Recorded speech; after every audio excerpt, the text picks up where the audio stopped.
good. All right, it's 10 o'clock, so we're gonna call the meeting to order. Paul Story. Here. Bart McCleary. Here. Sanders Adler. Here. Item number 3 is to recognize guests. If you pull that sheet out to pass it on.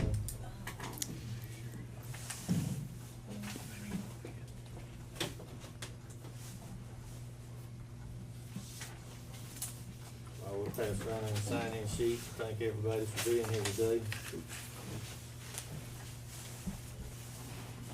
As they're passing that around, we'll move on to item number 4, and that would be new business. Okay, I gave Joe, and I've already give Rick and Randy a copy of internal, Mr. Orbison has sent. So, am I missing it? I gave Tim one.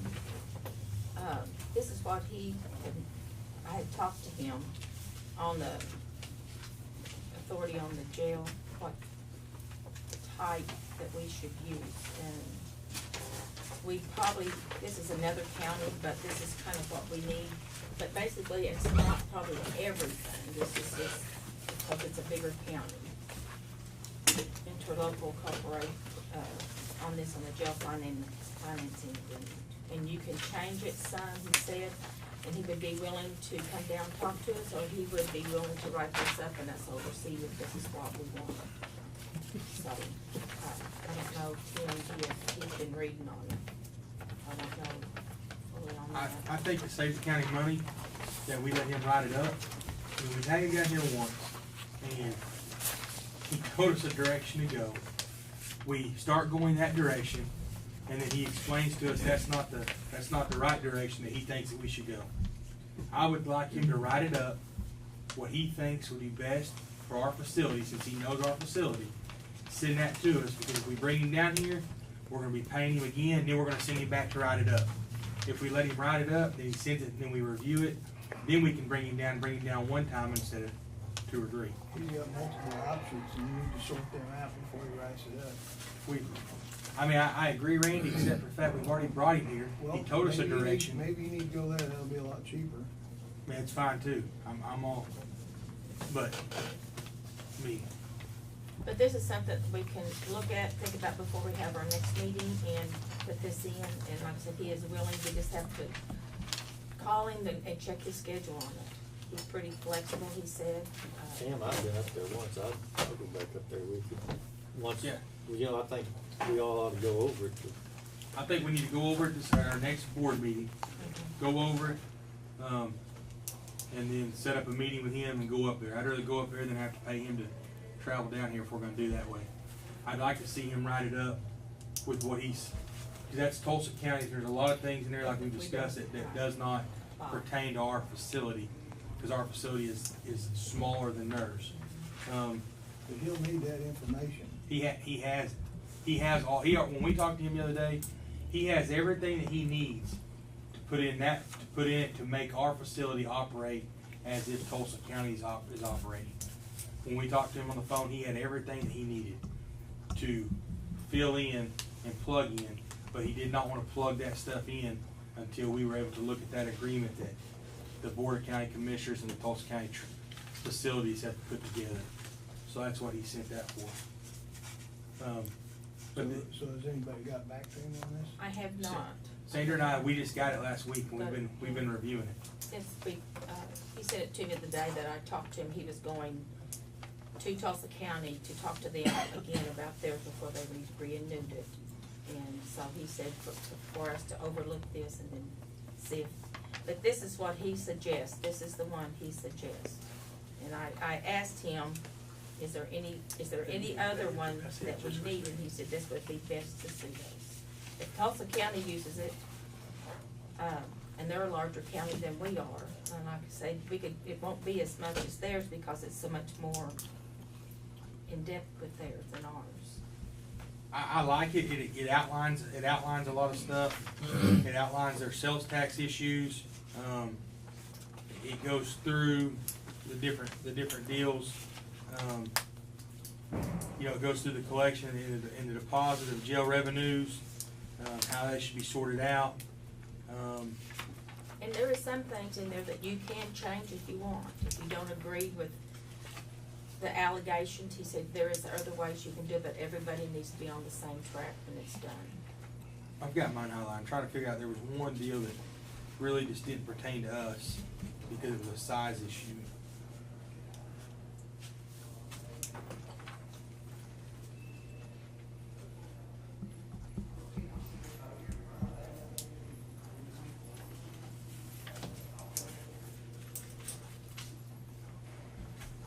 I had to find it, but it's really, it honestly, it outlines everything. It outlines everything to a T, from the sales tax to the operation, who's over operation. Which what it would do is we would sign a year-to-year contract. The sheriff's office would sign a year-to-year contract with the Board of County Commissioners to operate the facility which is what we do now. We just don't have a contract in place. And then it shows the financial responsibilities, who's financially responsible, if the sales tax is not enough to make it. So I mean, it goes into everything.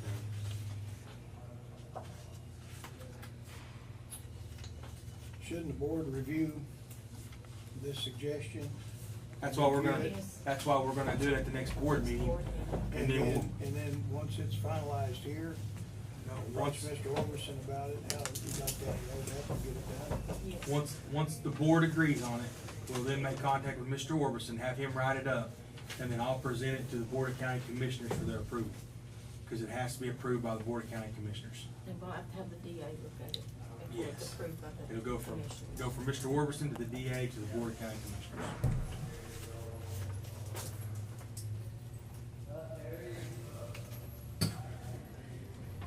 Dan, do you have anything else?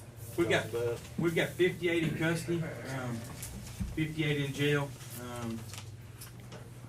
We've lost a part-time employee. He went to a full-time deputy slot, so we're in the process of replacing that. Other than that, everything is operating fairly decent. We've, grocery bill's still down, even with 58 inmates, we're still, right about $1,000, between $800 and $1,000. You'll see some weeks that it'll be $1,100 or $1,200, but that's the weeks that you have to order, seasonings and different things like that.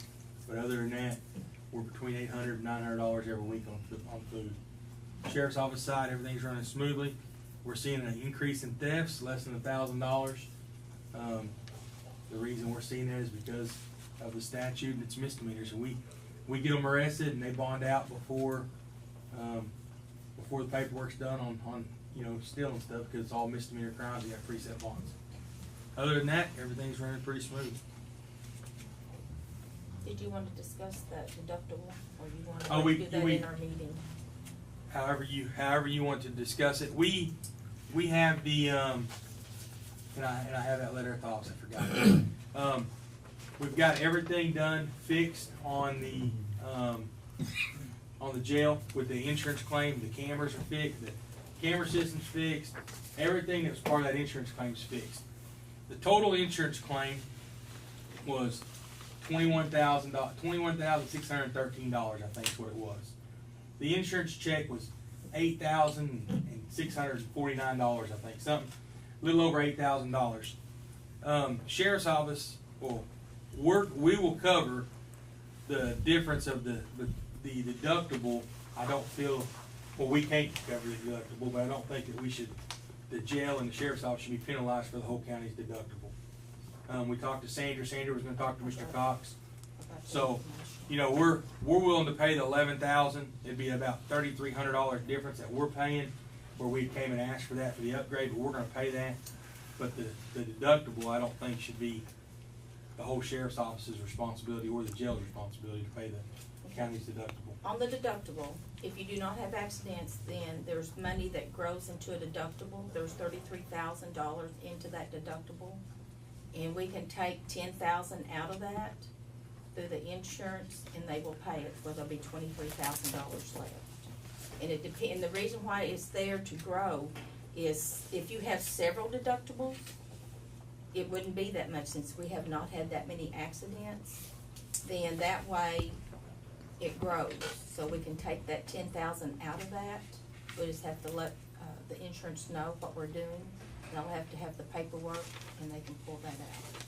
That's up to y'all. I mean, we'll, like I talked to you the other day, we'll cover the 11,000 whatever, but the $10,000 deductible, I just didn't, so. Well, it's there for the county to use, and there's no sense taking it out of the general fund if we can take that out of there. But we can put that on the agenda for next Be week, perfect. and then we, go from there on. And that would actually, no money would be pulled out of the general fund, where we had talked about the $3,200 upgrade. Well, after that $8,000 and the $3,000, I mean, we'll take care of that, as long as we can pull that out of that $10,000 out of there. Cause I just don't think that, I mean, we discussed that, so. But that'll we'll be just, taken. like I said, we'll have to have the paperwork on that and send Okay. it in for the insurance to get that done, so. Other than that, everything is, Ever fix that valve? no. But Katrina, I've called Jeff, left a message on his phone. Katrina's called him, so he's aware of it. I'll take care of it today. Okay, thank you. But we've been calling him. Oh, is that on? I'm sorry. That valve and F-ball, where that Oh, valve come okay. loose.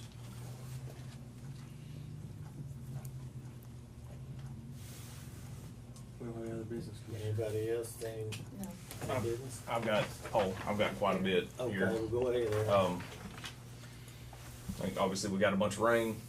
What Mesonet reported as of yesterday for the last 7 days, 6.91 inches, quite a bit. Glad it stopped when it did. I mean, we needed it, glad it stopped when it did. Washed a bunch of patches out on a bunch of our roads, talked to ODOT, and of course, driving around the county yesterday, I got called out for a report of floodwaters in some areas. We did pretty good. The roads withheld where it did get up over the roads. It looked like there was only one spot where it got up over the road. Myself and ODOT drove around checking a bunch of the stuff, but everything looked pretty good. On the courthouse renovation and working the trustees, we got quite a bit of the stuff done. The shelves got built upstairs. We're going to paint those shelves this week. Then we're going to move all of Robin's stuff out of the commissioner's room over here, get it moved upstairs, and then it'll be on her to kind of get that organized and moved around. Also, took the trustees out, worked on 8th Street, picking it up. I don't know if you guys know where Larry Hodges lives, but we started at his house and worked down past the new water treatment plant. We worked down past there, picked up a heck of a load of trash out there. Got that picked up. Of course, with the weather getting nicer, we're going to be resuming our trash pickup. We also went out and we've been working with the fairgrounds committee quite a bit, working at the fairgrounds. We got prepped the fairgrounds and the barns for the county show that was last Monday. Worked out there extensively for about, the whole day we worked out there and got it good and picked up, and they were very appreciative of that. Next was, I told Sandra about it, and I made Timmy aware of it. Back in 2011, there was a grant that emergency management applied for and got through the state, and it was to put our hazard mitigation plan in place. Every county has to have an emergency operations plan and a hazard mitigation plan. Well, they got this grant put in to do this mitigation plan, where they hired a contractor to come in, do a bunch of studies, and take care of it. Well, something happened to where this plan didn't actually get approved at the state level until January of 2017. Well, these plans are good for 5 years.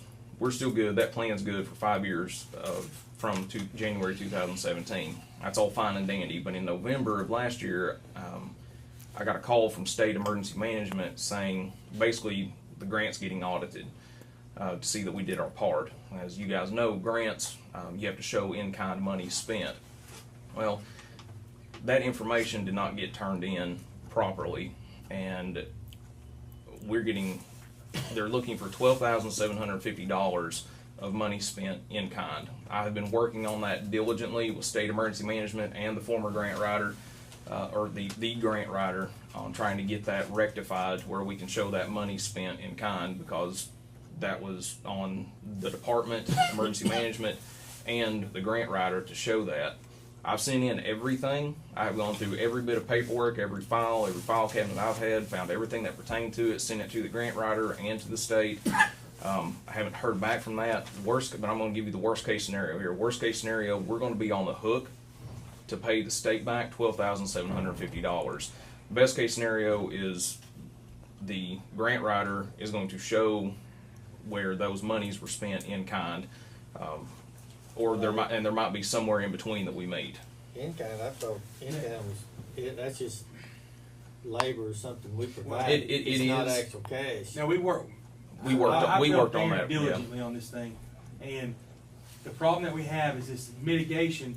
The in-kind money had to be worked toward that mitigation plan, and the way this come about is we called trying to get some extra grant money from the state for the radio systems and different things from the county, and they said, "Hey, you guys aren't eligible to get any grants because you have this grant that's out of whack." So Aaron has actually went back to Kenna School, Stigler schools, sheriff's office, to the county, and we've wrote letters and got letters from the schools showing how many people they've had. I think after looking at what we've got, we're going to be over half of that show as in-kind money spent. But it was a mess, and we looked at okay, you know, the emergency management's fuel. Did they buy any vehicles? Did they buy anything that year? Well, then when you break it down even more, this specific grant wasn't for emergency management as a whole. It was for only this hazard mitigation planning, and it was specifically written for this one clause. So the only thing that you could really take was the gas they drove to that meeting and the employees that were at those meetings, and it wasn't well defined, but I mean, I think it's going to be okay at the end. We're working on it. I just want to make you guys aware of it, what's going on with it. I mean, I've been working with Sandra, let her know. Been working with Timmy, let him know. Been working with the state and the grant writer. I've been working with everybody, but I wanted you guys to know about it. Got any questions? Anybody got any questions on that one? Okay. What's the likelihood, Aaron?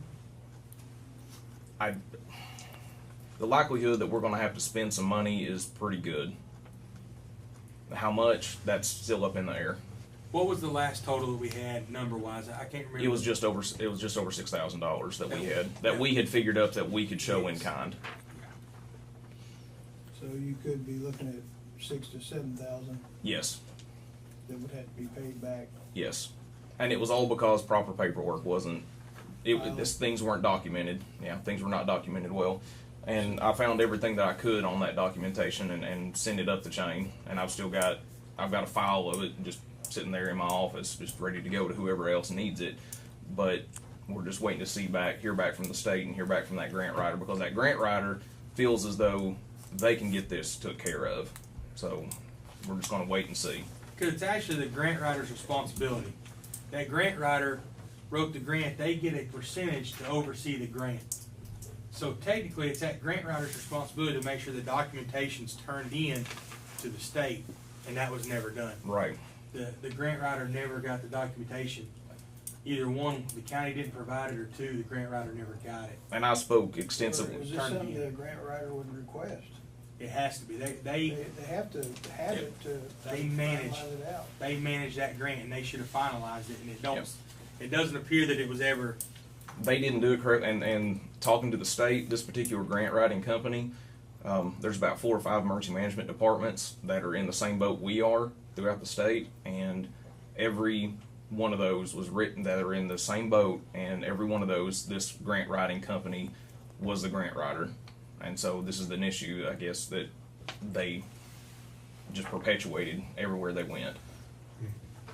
But that was back in 2011, whenever that started. So if all this comes, whether we don't have to pay or do have to pay, is it going to put you back in good standings where you can receive additional grants? Yes. But we have to get this one closed out first. I can't get anything until we get this closed out. And we've talked to that lady there, and she has been extremely helpful. I mean, she actually pulled her documentation and sent it to us, because Aaron didn't know which way to go, because we had no clue. So she pulled everything she had from expenditures that they had, where they drew the money down. She had all that. She sent that to us. Aaron went through all that. But you know, our argument's going to be back to this grant writer gets a percentage of the grant to write these grants and oversee them.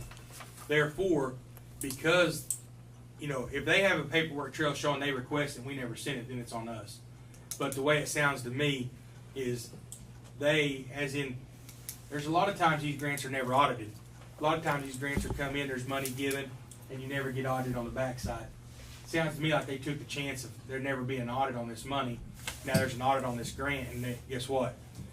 They should be responsible for a portion of this, I believe, because they're the overseer of it. We're the recipient, but they're the overseer. And They was the responsible party to get turned in to the that's state. correct. They ought to pay for all of it. Yeah, and if you talk to the grant writer, they're going to tell you no. But if you talk to state emergency, they're not supposed to be responsible for closing it out. But if you talk to state emergency management says yes, they are the responsible party. The grant writer is the even if we're the recipient of that grant, we have a diligence to make sure that it's taken care of. But they have a diligence as well to make sure that it's closed out and that the proper reporting is done, because that's why you pay them a percentage of that grant. It's the grant writer's responsibility to go all the way to close it. That's correct. That's why we pay them a percentage. That's why they get a percentage of that grant. Who wrote it? Hazard mitigation specialist. Which I don't even think they're from. They're not even. It was a lady. They're from around here. It was a lady that used to work for state emergency management, and now she's got 2 or 3 other people that used to be with state emergency management, and they can write these grants. But according to state emergency management, anytime they have, exactly what I told you, anytime that they have issues with grants on these mitigation plans, this company's fingerprint is on it. So it's not just us that's in this boat, but we're suffering from it. So I think our plan, and I talked to Aaron, I think our plan would be is to see where the state comes back and says, okay, this is the amount of money that's owed. Once they do that, then we go to the grant writer and then we start our mitigation with them, saying, hey, you were supposed to close this out, you didn't do it. Show me documentation where you allegedly sent to us telling us you needed this documentation, which we know didn't happen, and start that point. But we've got to see what that final dollar is before we can do anything. go forward. Well, they definitely owe us that percentage back we paid them, wouldn't it? I would agree. I would agree that they owe partially that percentage It's back. their obligation to close the grant out after they write. Yes, And I haven't seen a copy of the grant. Do you have? I've got not a copy of the grant. I've got the mitigation plan, but I do not have a copy of the See, grant. and that's the other thing that nobody can seem to find is a copy of this grant, because the grant will have the terms outlined in it. It'll have everything broke down. And I mean, I hadn't seen it, and I didn't think you had seen it, 'cause I've seen everything he's got. And the state sent us everything they had. Mhm. They should have a copy of it somewhere. Yeah. And I think This company is the servicing agent of that grant. I mean, they have to, and the way it should have been done, they shouldn't have ever gotten their last check until the grant was approved and closed out. But that's the issue. They got their last check, and before the grant was officially closed out. So Sounds fishy. it does. I agree with you. Trying to fix it. I promise. Especially if they've got several others that haven't done also. Yeah.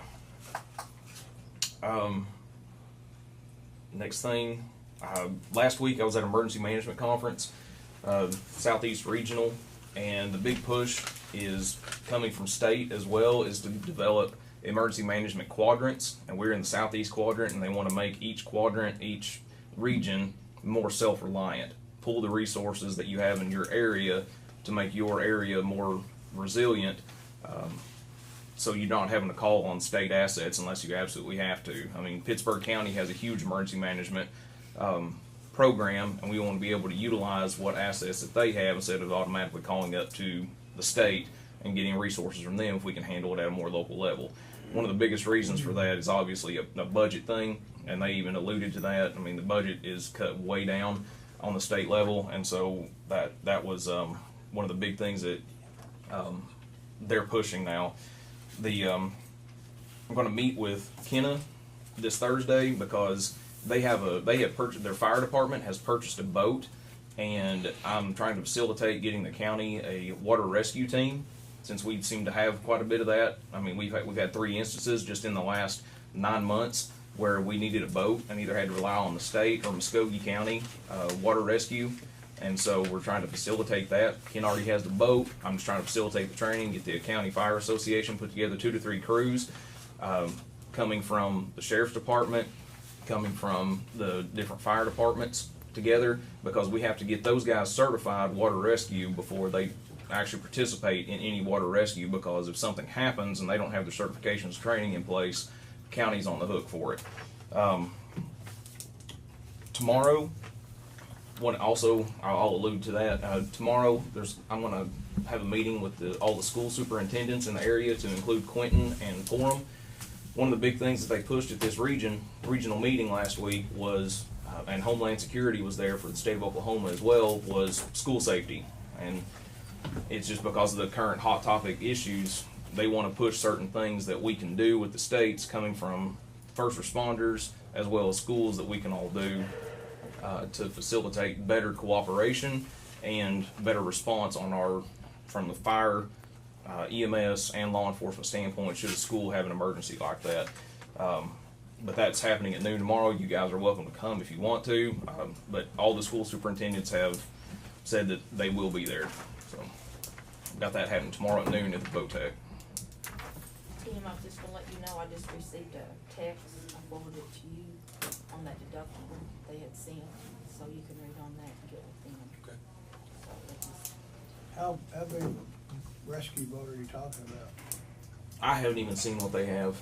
I mean, that's one of the things, whenever I go down Thursday, we're gonna look at what they have, because I spoke with Colgate Fire Department, who has a water rescue team. Pittsburgh County Emergency Management, I've seen what they have. It's almost like a 20-foot Zodiac. I mean, it's not a Zodiac brand, but like a Zodiac boat that they use for their water rescue. And so I'm gonna go see what Kenna has as far as what they have purchased for a water rescue boat. Because you can spend just a god-awful amount of money on those things, but but Colgate went and bought an aluminum flat-bottom boat, and they're a full-time fire department, and that's what they use, and you just have to have a engine set up for shallow water.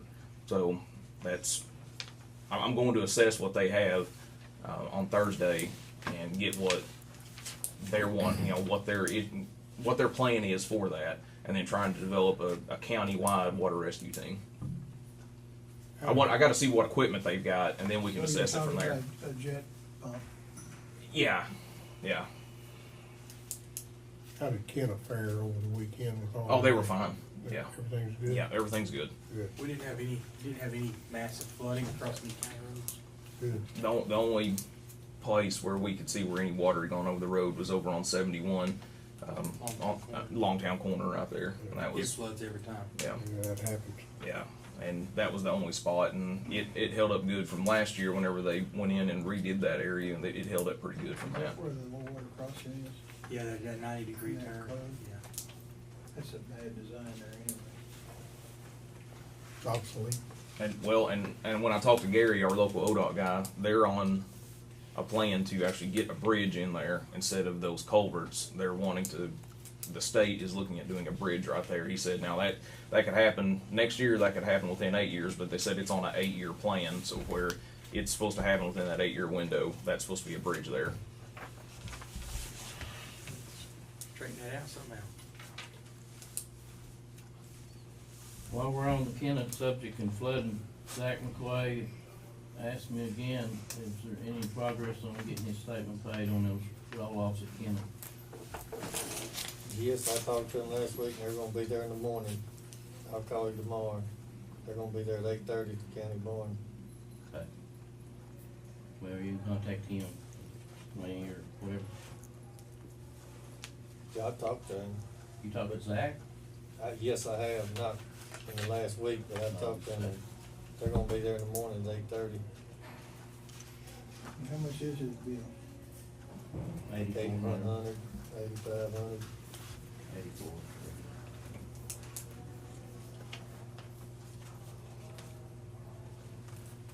Who ordered the dumpster? We did, and we talked to Paul, and Paul said get dumpsters down there, so we got them down there.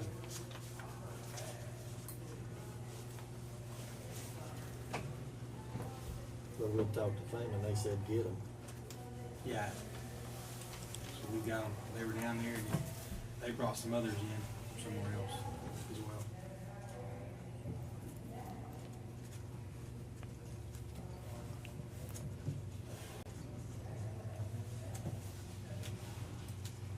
Any more new business? If not, we'll move on to item number 5, approve commission proceedings from previous meeting.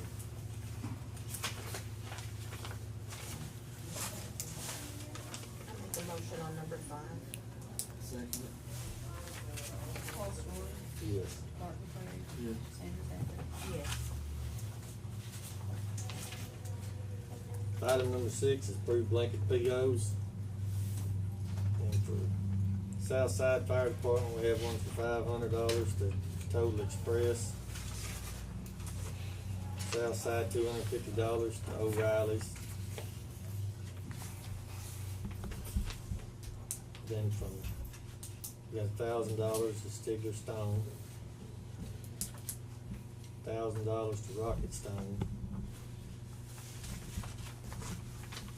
Then we have $1,000 from Fleet Corps, from some of this from the sheriff's office.